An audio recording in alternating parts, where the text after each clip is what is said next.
Welcome back, history enthusiasts. Today we're digging deep into one of the most pivotal conflicts in American history, the Civil War. More specifically, we're looking at the contrasting leadership styles of two iconic generals, Ulysses S. Grant and Robert E. Lee.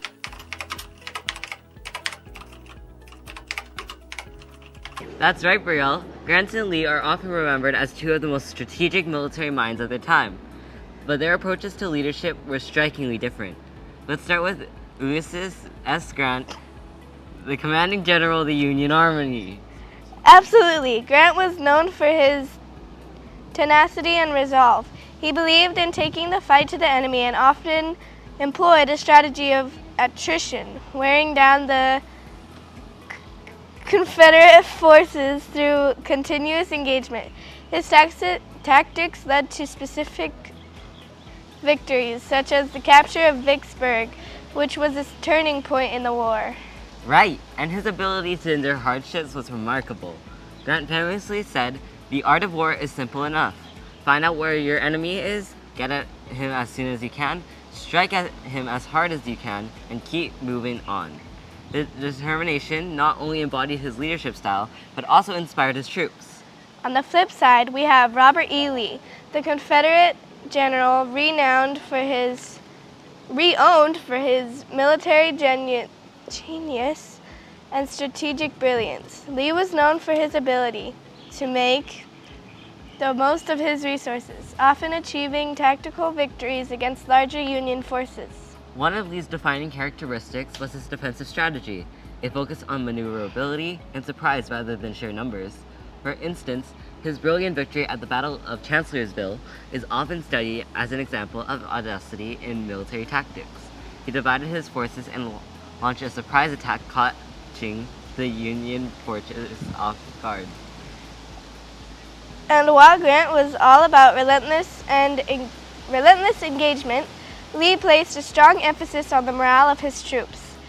He had the ability to connect with his soldiers, earning their loyalty and respect, which was crucial for maintaining morale in the face of adversary. That's a great point, Brielle. However, Lee's reluctance to commit to a full-scale offensive later in the war led to critical failures. For example, his decision to invade the North in 1863 culminated in the disastrous loss at Gettysburg, which marked a turning point for the Confederate Army. Yes, so we have Grant's aggressive approach versus Lee's defensive maneuvers. While Grant wasn't viewed as charismatic, he was undeniably effective in progressing the Union's agenda. Conversely, Lee's charm and strategic brilliance came with risks that sometimes proved costly. And when we look at the aftermath of the war, it's interesting to note how their legacies have evolved over time. Grant became a symbol of Union victory and was even elected president, while Lee is often romanticized in the South as a tragic hero who fought for a lost cause.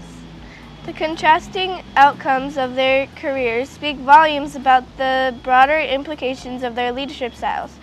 Grant's relentless pursuit of victory helped preserve the Union, while Lee's complex legacy continues to spark debate about leadership, honor, and the Civil War itself. So true, Brielle. And that wraps up our comparison of Ulysses S. Grant and Robert E. Lee.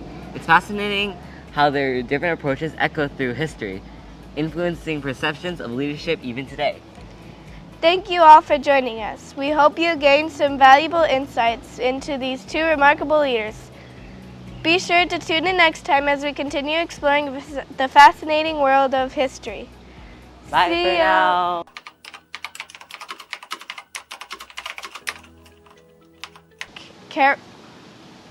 Charismatic. I lost my spot.